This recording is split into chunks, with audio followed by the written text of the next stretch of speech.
pa. Uy, kuya ko. Musta besh? Okay naman, kauni sa official.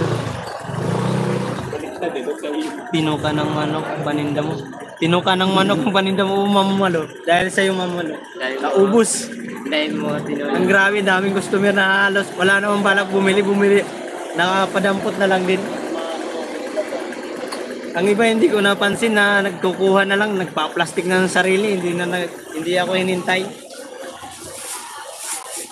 Hey guys, sunod na live. Mag-abang-abang kayo, baka may bibili pa ulit. Sangay Biboy, thank you ha.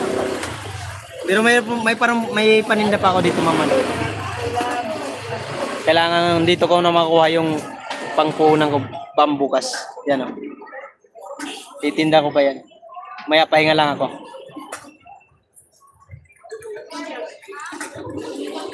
Tinuka ng manok ang paninda. $20. Magkano yun? 1K. Mahigit pa? Mga 1,500. 1,000. Bali 1,500 yung ano.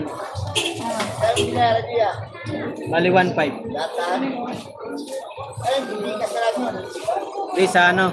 Sa Palipad, revenue. Baba na ako. Okay lang yan. Thank you, Ma'am Malo. Maraming salamat po sa pag bili lahat ng aking paninda. Thank you, Ma'am Malo. Thank you, Ma'am Melinda Alvarez. Salamat po. Baba na ako. Okay lang yan. Sige lang.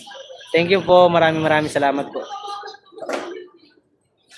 Thank you very much kay Sangay Biboy. Salamat. May paninda pa ako, guys. Pero dito ko na kukunin yung pang ano ko. Kasi yung revenue na yun sa ano pa yun. Titinda ko muna tong tira ko. Ito hindi na to libre ha. Baka sabihin nyo libre pa. Aba. Ay, may bayad na. May bayad na to. May bayad na. Wala nang libre dyan. Saglit man lang. Guys, pa-share ako, pa-share. Libre ulam, libre sayote. Sa YouTube to, te.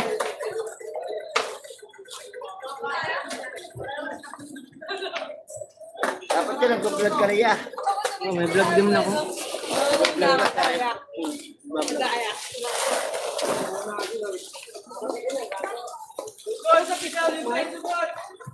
Thank you, Ma'am Malo, sabi ng mga Marvick. Ma'am Malo, thank you po. Aba na ako. Thank you very much. Salamat. 8 viewers at 13 thumbs up siya. Dami ng viewers ni Ma'am Malo, no? Sangay Biboy, thank you ha. May paninda pa ako, titinda ko muna. At least nabawasan, guys. Te, send mo sa akin yan, te ha. Ipiya. Send sa akin sa Messenger. Kita ka dyan, no? Kita ka dyan, no? Oo, kita ka sa YouTube. Sa kang tunay na vlogger.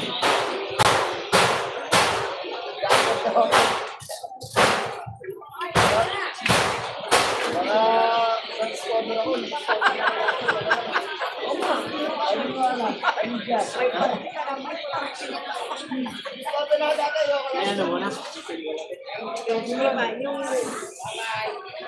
Sa YouTube to, te. Dito sa Facebook. Binigyan na nga ako eh. Nabuso na yan. Salamat sa iyo kaya.